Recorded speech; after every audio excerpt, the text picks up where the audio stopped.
wabarakatuh. Waalaikumsalam warahmatullahi wabarakatuh. Selamat pagi Ibu. Pagi Pak. Maaf pada pagi hari ini mungkin mengganggu aktivitas Ibu.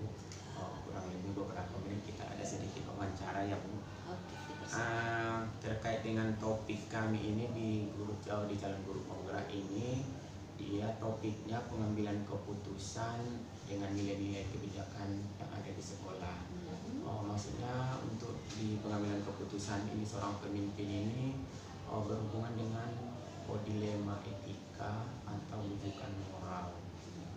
Nah, misalnya seperti Bu, untuk dilema etika ini misalnya ada sebuah kasus misalnya di sekolah Ibu, atau misalnya seorang guru lah, misalnya saya contohkan Ibu ya, sebagai kita ambil contohnya. Jadi seorang guru misalnya, Ibu ini misalnya dia mengampu misalnya misalnya guru mata pelajaran bahasa Indonesia. Nah, kebetulan Ibu ini misalnya dia dapat tawaran pula dari luar. Kebetulan Ibu ini di samping dia guru, rupanya dia ada juga bisnis kuliner misalnya, seperti itu. Nah, kebetulan karena bisnis kulinernya semakin hari semakin berkembang pesat, jadi adalah tawaran Bu untuk pelatihan misalnya, untuk mengembangkan usahanya, melebarkan sayap lah ceritanya gitu. Nah, jadi kalau misalnya dia ikut misalnya pelatihan ini misalnya kurang 3 bulan, otomatis kan anak terbengkalai, tugas tupoksi dia tidak berjalan. Jadi seakan-akan Ibu ini menjadi dilema. Nah, mana mau diambilnya untuk kepentingan pribadi kah atau untuk kepentingan orang banyak kan gitu. Seperti itu Bu kasusnya. Nah, di sini Bu, untuk yang pertanyaan pertama saya adalah, selama Ibu sebagai kepala sekolah di SMP 15 ini berarti Ibu udah berapa tahun? Insya Allah jalan 3 tahun mengenai 3 tahun ya. Dapat Ibu kira-kira mengidentifikasi dulu kasus-kasus yang merupakan dilema etika seperti yang contohkan tadi Bu, ada kasus dari sini? Setiap organisasi itu ada dilema etika itu ya tadi ya. Tapi mungkin tidak seberat seperti yang Pak Daule contohkan ya. Contoh ya, guru ini terutama perempuan nih, ada jam ngajar, tapi ada kepentingan pribadi pula lagi nih, contohnya anaknya sakit atau gimana. Tapi jiwa seorang guru tuh kan sebenarnya gini nih, ini satu sisi nih tanggung jawab nih ya, anak-anak ditinggalkan di sekolah gitu kan. Satu sisi ini juga tanggung jawab seorang ibu, itu dilemanya. Yang ringan-ringan aja, tapi kalau seandainya ada seperti meninggalkan tugas sekian bulan, 1 minggu aja nggak pernah, alhamdulillah belum ada. Nah, kemudian kalau dari contoh yang sangat sederhana Ibu sampaikan tadi, bagaimana Ibu menjalankan pengambilan keputusan di sekolah misalnya, terutama untuk kasus-kasus di mana ada 2 kepentingan yang sama-sama ada juga benarnya, ada juga benar salah. Bagaimana cara Ibu akan mengambil? Kita lihat dulu nih kasusnya. Kalau kasusnya ringan tetapi sifatnya urgent, memang sebenarnya kita kan ada undang-undang ini ya, ketenagaan, aturan kita sebagai PNS atau ASN ya. Tapi balik lagi lah seperti yang saya bilang tadi, jika seorang guru ini dilema nih, dia ada jam mengajar ya, kemudian ada juga anaknya sakit, ada tentu yang mana yang lebih prioritas gitu ya. Tentu ada kebijakan yang kita ambil. Seandainya terjadi yang seperti ini, dua-duanya dianggap penting ya. Satu dia tugas tanggung jawab sebagai guru, satu lagi untuk mengembangkan karirnya gitu. Kita lihat dulu Pak Daulay, kalau dia perlu pelatihannya dalam waktunya yang sebentar ya kita izinkan ya, tetapi kan PNS bisa ngambil cuti. Ya kan ada cuti ya, cuti 12 hari. Tapi kalau seandainya berbulan-bulan, rasanya nggak mungkin kita biarkan gitu. Tentu ada solusi yang lain gitu ya. Rasanya ketika kita menjadi beritikat B itu menjadi PNS atau ASN, kita harus tahu nih tugas dan tupoksi kita seperti apa. Itu solusi saya. Kalau 12 hari ya monggo silakan ambil cuti. Udah daripada itu ya kembalikan ke guru sendiri lah seperti apa kebijakannya. Kemudian untuk pertanyaan ketiga Bu, langkah-langkah atau prosedur seperti apa yang biasanya Ibu lakukan selama ini terhadap dilema etika? Dilema etika. Berarti selain daripada kasus yang tadi, itu kan agak umum ya Bu ya, hampir semua sekolah seperti itu. apakah selama ibu di sini atau misalnya ibu sewaktu sebelum SMP 15? Malah sebelum SMP 15 kalau SMP Erna swasta itu kan lebih enak lagi nih. Kalau guru-guru swasta ketika mereka datang mereka digaji. Iya. Ketika mereka nggak datang berarti potong gaji gitu. Kalau di swasta aman gitu. Oh, apakah tidak pernah ada kasus-kasus yang dilema etika? Dilema Ingat ibu. etika yang terlalu besar rasanya alhamdulillah sampai saat ini belum ada. Walaupun tidak besar, tidak besar. So, sangat sederhana sekali itu yang biasa kita temukan di hari-hari ini. Ada sebenarnya gini, dilema etikanya ini dari segi ketidakhadiran ya. Kayak tidak hadiran guru maksud ibu. Itu ada contoh ya. Guru-guru yang sudah tuanya otomatis anaknya sudah tua juga, udah ke jenjang kuliah ya. Kebetulan ada anaknya yang wisuda yang daerah Jawa yang mungkin tidak bisa ditempuh 1-2 hari. Nah, jadi ada memakan waktu mungkin 4 hari lah lebih kurang. Jadi dalam kasus seperti ini kita nggak mungkin mengizinkan ya, karena melanggar dengan aturan PNS. Ya seperti ini silakan ambil cuti gitu, solusinya. Kalau etika dalam pergaulan sama guru, rasanya belum ada yang besar. Belum ada. Di sini insya Allah masih aman dan terkendali insya Allah. Masih aman ya Bu ya. Atau misalnya ada sejenis kasus lain, misalnya Bu, kadang-kadang kan ada seorang penerbit datang menawarkan kita buku, misalnya seperti itu, menjadi dilema juga sama Ibu. Kalau penerbit datang Kadang-kadang kan seperti itu banyak juga Bu kayak gitu. Menawarkan buku, waktu-waktu kemarin ujian nasional sering Bu seperti itu menawarkan buku sekian persen ya Bu ya, misalnya gitu. Ada juga misalnya kayak gitu. Jadi kalau seandainya misalnya nggak diambil bukunya, nggak enak, udah kenal misalnya ya Bu ya.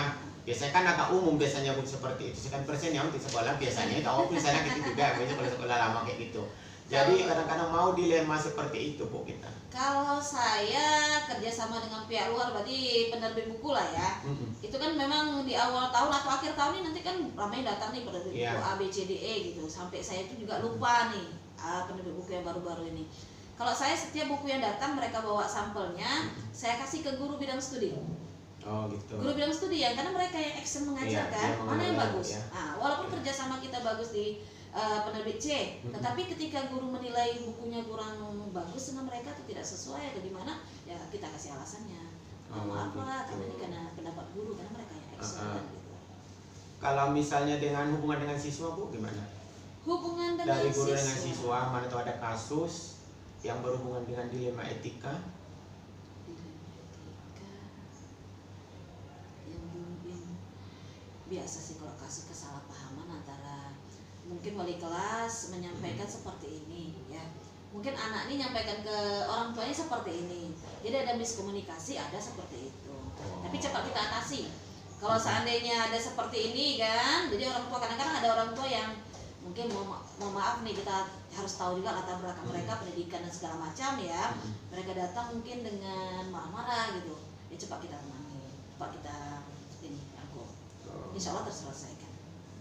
Nah kemudian Bu, hal-hal apa saja yang selama ini Ibu anggap sebagai refleksi dalam pengambilan keputusan pada kasus yang dilema etika yang seperti Ibu sampaikan tadi?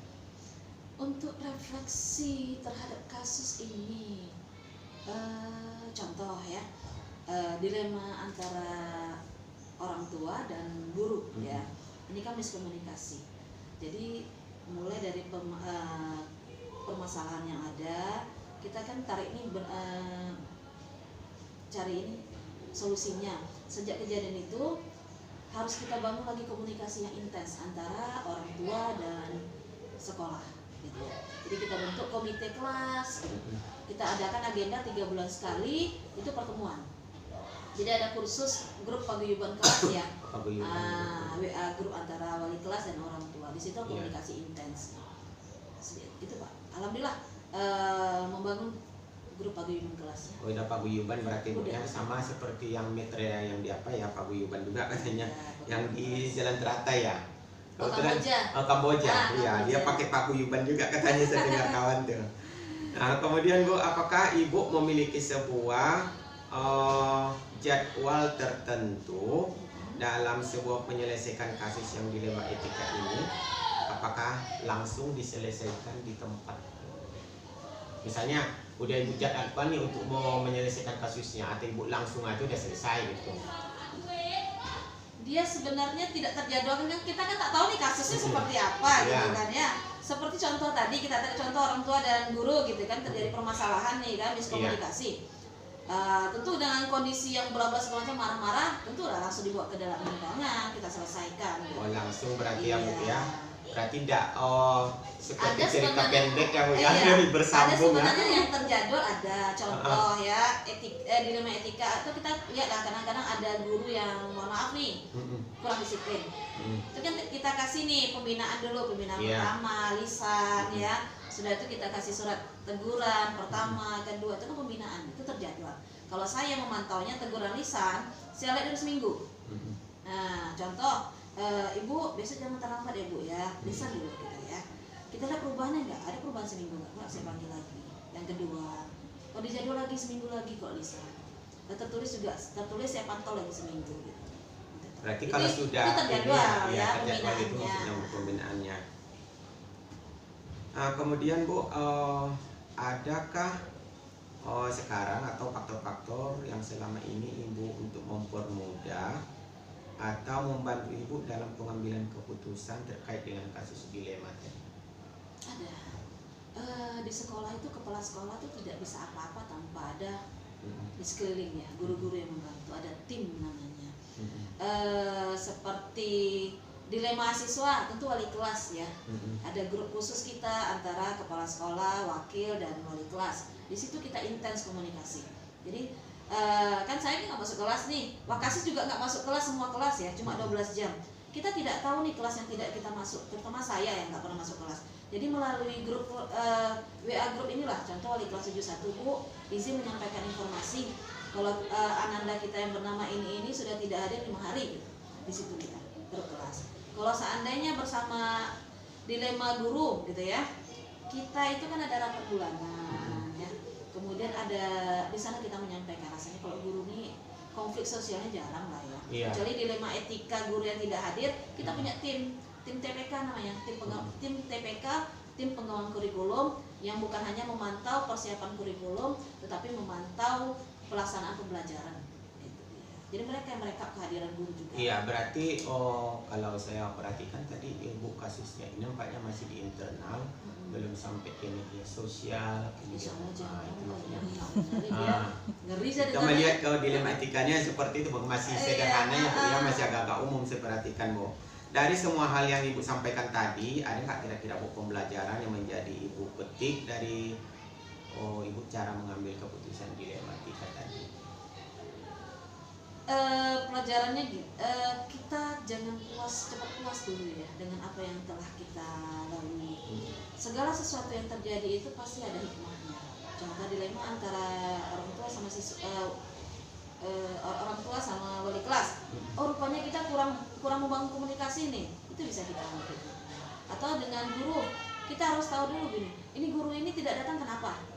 Kan itu cara mungkin kurang pendekatan kita kepala sekolah dengan guru, sehingga guru itu mungkin kurang terbuka dengan kita gitu. Jadi introspeksi diri lah gitu. Oke Bu, nampaknya Ibu sudah detail, memang kasusnya sederhana sekali ya Bu, masih umum ya Bu. Jangan yang konflik lah ya. Mungkin itu saja Bu wawancaranya untuk pada pagi hari ini. Terima kasih Bu. Sama-sama Pak Daulay. Maaf ya kalau tidak sesuai ya dengan kisi-kisinya. Tidak masalah.